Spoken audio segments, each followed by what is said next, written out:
God Almighty in his most holy and wise providence, hath so disposed of the condition of mankind, as in all times some must be rich, some poor, some high and eminent in power and dignity, others mean and in submission.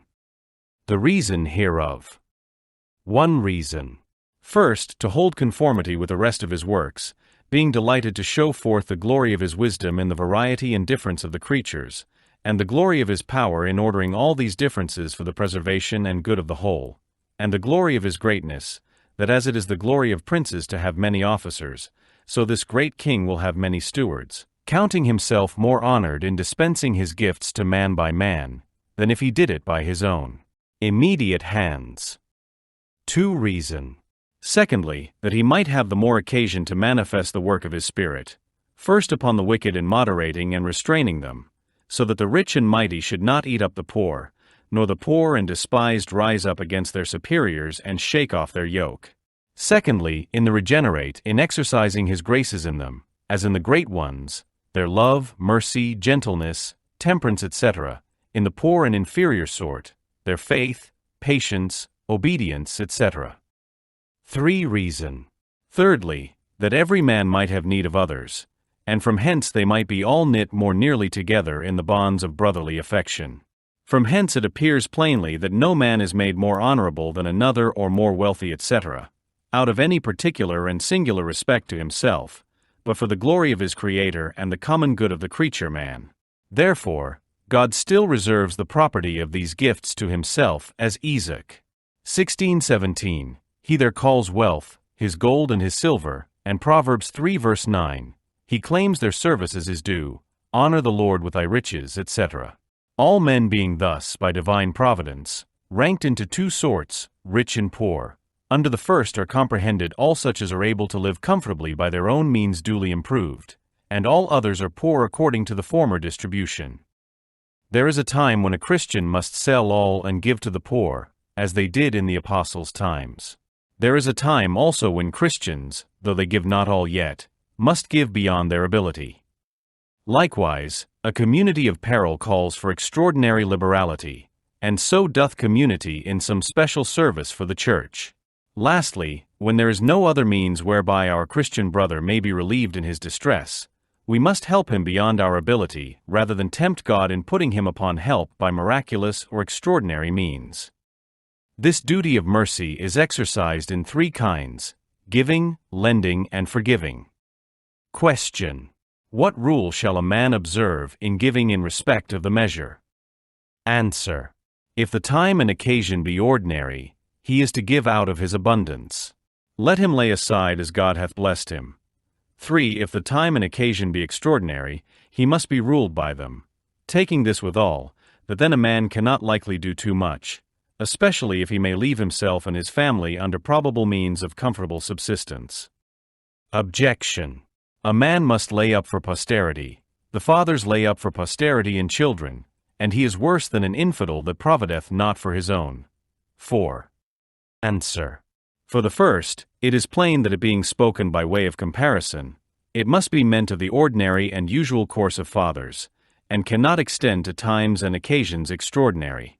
For the other place, the apostle speaks against such as walked inordinately, and it is without question that he is worse than an infidel who through his own sloth and voluptuousness shall neglect to provide for his family. Question. What rule must we observe in lending? Answer. Thou must observe whether thy brother hath present or probable or possible means of repaying thee. If there be none of those, thou must give him according to his necessity, rather than lend him as he requires. If he hath present means of repaying thee, thou art to look at him not as an act of mercy, but by way of commerce, wherein thou art to walk by the rule of justice. But if his means of repaying thee be only probable or possible, then is he an object of thy mercy, thou must lend him though there be danger of losing it. Deuteronomy 15 verse 7. If any of thy brethren be poor, etc., thou shalt lend him sufficient. Question. What rule must we observe and walk by in cause of community of peril? Answer. The same as before, but with more enlargement towards others and less respect towards ourselves and our own right. Hence it was that in the primitive church they sold all, had all things in common, neither did any man say that which he possessed was his own. 6 Likewise in their return out of the captivity, because the work was great for the restoring of the church and the danger of enemies was common to all, Nehemiah directs the Jews to liberality and readiness in remitting their debts to their brethren, and disposing liberally to such as wanted, and stand not upon their own dues which they might have demanded of them. 7 Thus did some of our forefathers in times of persecution in England, and so did many of the faithful of other churches, whereof we keep an honorable remembrance of them. And it is to be observed that both in scriptures and latter stories of the churches that such as have been most bountiful to the poor saints, especially in those extraordinary times and occasions, God hath left them highly commended to posterity. The definition which the Scripture gives us of love is this: love is the bond of perfection. First, it is a bond or ligament. Secondly, it makes the work perfect. There is no body but consists of parts, and that which knits these parts together gives the body its perfection, because it makes each part so contiguous to others as thereby they do mutually participate with each other, both in strength and infirmity, in pleasure and pain. To instance, in the most perfect of all bodies, Christ and his church make one body. The several parts of this body considered apart before they were united were as disproportionate and as much disordering as so many contrary qualities or elements. But when Christ comes, and by his Spirit and love knits all these parts to himself and each to other, it has become the most perfect and best proportioned body in the world. Ephesians 4 verse 16. Christ, by whom all the body being knit together by every joint, for the furniture thereof, according to the effectual power which is in the measure of every perfection of parts, a glorious body without spot or wrinkle wink with a frown 8. The ligaments hereof being Christ or his love, for Christ is love. 1 John 4 verse 8. So this definition is right. Love is the bond of perfection. The next consideration is how this love comes to be wrought. Adam in his first estate was a perfect model of mankind in all their generations, and in him this love was perfected in regard of the habit.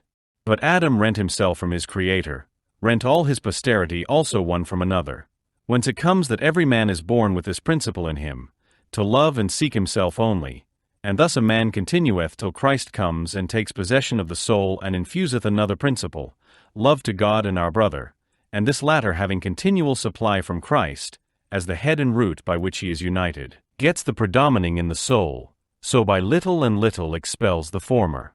1 John 4 verse 7. Love cometh of God, and every one that loveth is born of God, so that this love is the fruit of the new birth, and none can have it but the new creature. From the former considerations arise these conclusions. First, this love among Christians is a real thing, not imaginary.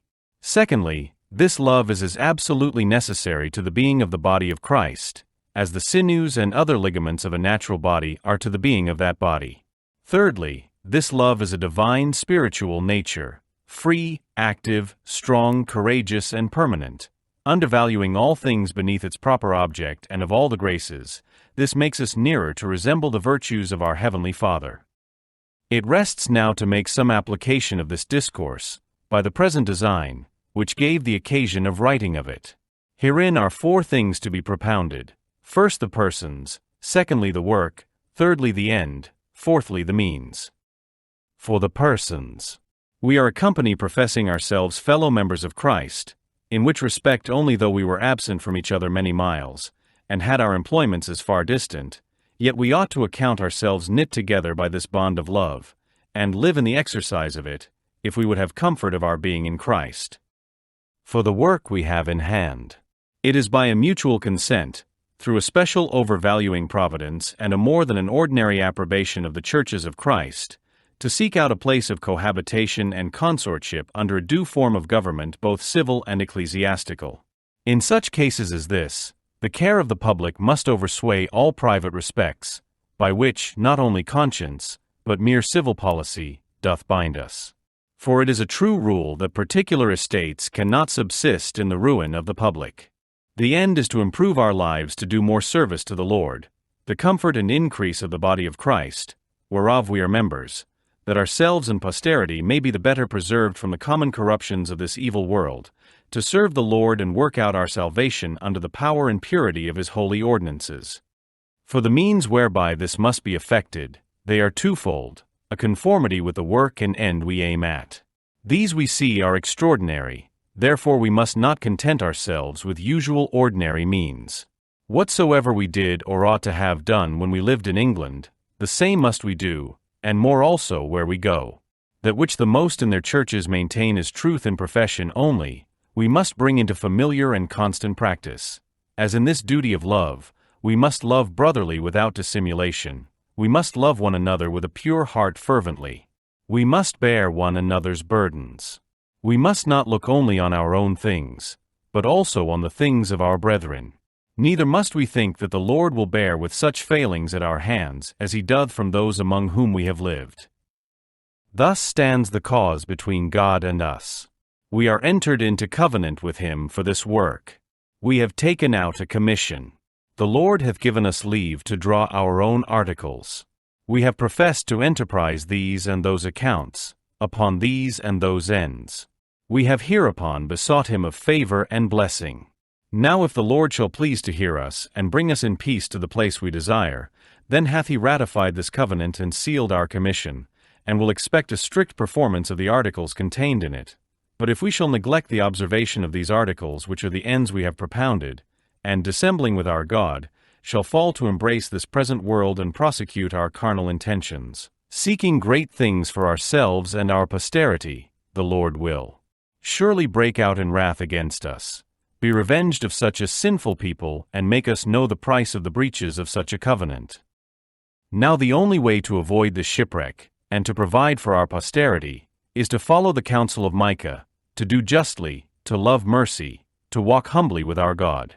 For this end, we must be knit together, in this work, as one man. We must entertain each other in brotherly affection. We must be willing to abridge ourselves of our superfluities, for the supply of others' necessities. We must uphold a familiar commerce together in all meekness, gentleness, patience, and liberality. We must delight in each other, make others' conditions our own, rejoice together, mourn together, labor and suffer together, always having before our eyes our commission and community in the work, as members of the same body. So shall we keep the unity of the Spirit in the bond of peace. The Lord will be our God, and delight to dwell among us, as his own people, and will command a blessing upon us in all our ways, so that we shall see much more of his wisdom, power, goodness, and truth, than formerly we have been acquainted with. We shall find that the God of Israel is among us, when 10 of us shall be able to resist 1,000 of our enemies, when he shall make us a praise and glory that men shall say of succeeding plantations, the Lord make it likely that of New England. For we must consider that we shall be as a city upon a hill. The eyes of all people are upon us. So that if we shall deal falsely with our God in this work we have undertaken, and so cause him to withdraw his present help from us, we shall be made a story and a byword through the world. We shall open the mouths of enemies to speak evil of the ways of God, and all professors for God's sake. We shall shame the faces of many of God's worthy servants, and cause their prayers to be turned into curses upon us till we be consumed out of the good land whither we are going. I shall shut up this discourse with that exhortation of Moses, that faithful servant of the Lord, in his last farewell to Israel, Deuteronomy 30. Beloved, there is now set before us life and good, death and evil, in that we are commanded this day to love the Lord our God, and to love one another, to walk in his ways, and to keep his commandments and his ordinance and his laws, and the articles of our covenant with him, that we may live and be multiplied, and that the Lord our God may bless us in the land whither we go to possess it.